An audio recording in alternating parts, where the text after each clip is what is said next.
Kita pasti sering ngeliat berita tentang pemadam kebakaran di media sosial, mulai dari jobdesk utamanya, yaitu madamin api, sampai ke jobdesk yang nggak ada sangkut pautnya sama sekali.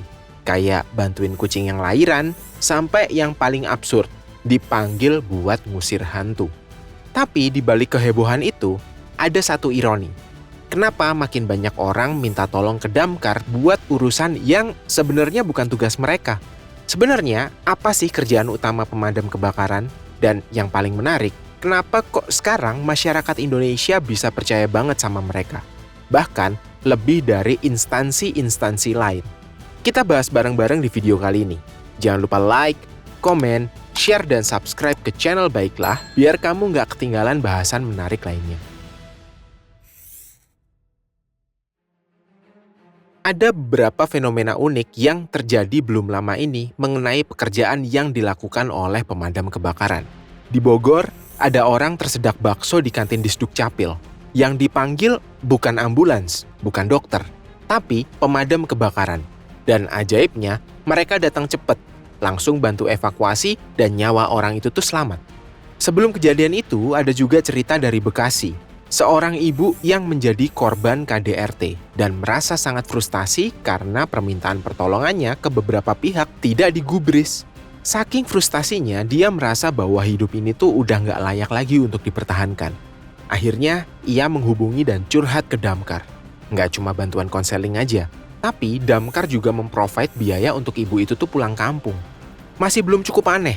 Di Lampung Selatan, ada seorang anak muda minta bantuan damkar buat menanggulangi gangguan mistis yang terjadi di rumahnya. Lucunya, permintaan itu pun diterima. Petugas pemadam kebakaran pun mendatangi rumahnya dan memastikan bahwa kondisi rumah dalam keadaan aman.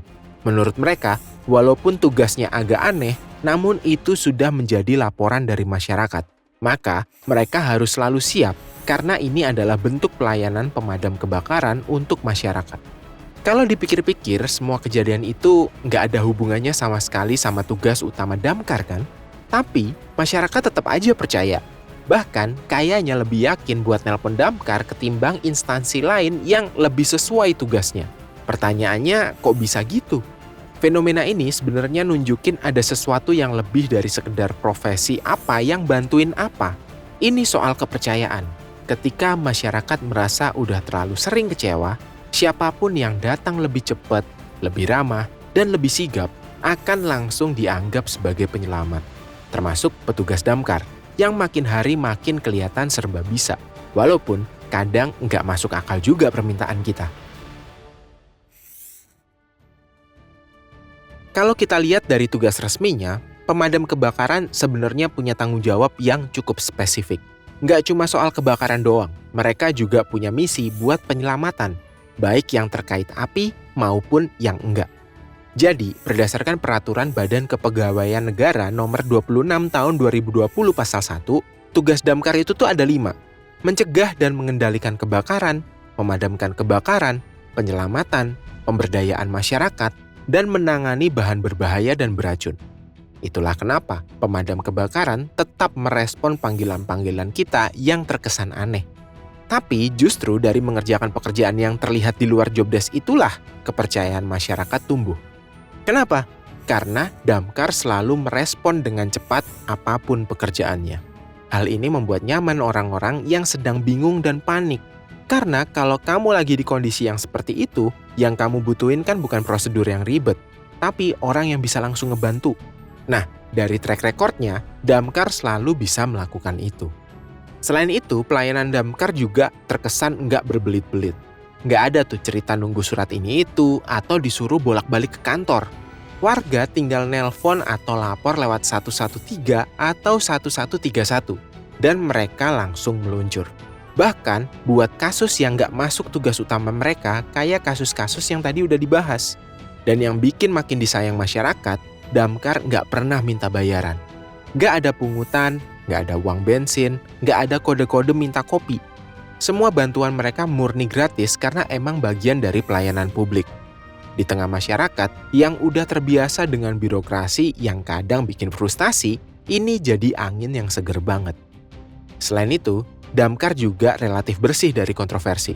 Kalaupun ada isu-isu yang membuat citra Damkar menjadi negatif, isu itu akan tertutup dengan berita-berita lain yang menggambarkan bagaimana positifnya citra mereka. Mereka kerja ya kerja aja, nggak melakukan hal-hal yang aneh, nggak cari spotlight. Tapi justru karena itu, simpati masyarakat ke mereka jadi makin besar. Akhirnya, kepercayaan masyarakat ke Damkar tuh kebentuk dari prestasi-prestasi yang mereka lakukan dan terekam di media. Bukan hanya karena pekerjaan utama mereka aja yang lihai memadamkan api, tapi karena mereka hadir dan benar-benar bantu, bahkan untuk urusan penyelamatan yang lain. Di mata publik, kepercayaan itu tuh soal fungsi, soal empati, dan kehadiran. Damkar berhasil dapetin semua itu. Tanpa perlu kampanye besar-besaran, cukup dengan konsisten hadir saat dibutuhkan.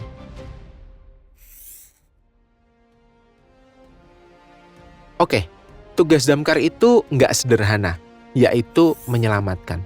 Dan kegigihan untuk selalu memegang teguh tugas yang diberikan masyarakat itu memunculkan sebuah kepercayaan di tengah masyarakat. Bukan karena mereka yang paling kuat, bukan karena tugasnya juga yang paling keren, tapi karena mereka hadir pas dibutuhin. Dan kadang itu aja udah cukup bikin masyarakat merasa dilindungi. Mungkin masyarakat Indonesia sekarang nggak butuh aparat yang serba bisa, yang bisa nangkep maling, bisa jaga demo, bisa juga main TikTok. Masyarakat cuma butuh petugas yang bisa diandelin, yang kalau ditelepon datang, yang kalau pas dimintain bantuan nggak ribet, yang bantuin tanpa pamrih, dan itu yang ditawarin sama Damkar. Di Baiklah, kita percaya bahwa kepercayaan itu bukan datang dari jabatan atau baju dinas, tapi dari ketulusan, dari kehadiran nyata di momen yang paling genting, bahkan untuk urusan yang terlihat sepele. Dan kerennya, institusi yang awalnya kita kira cuma ngurusin kebakaran, justru jadi simbol harapan. Karena mereka diam-diam selalu ada buat nolong. Kalau kamu ngerasa Damkar layak dapat lebih banyak apresiasi, yuk bantu share video ini ke teman-temanmu. Jangan lupa like, komen pendapatmu, dan subscribe biar kamu gak ketinggalan video-video menarik lainnya dari Baiklah. Karena di sini, kita bahas hal-hal rumit dengan cara yang lebih santai.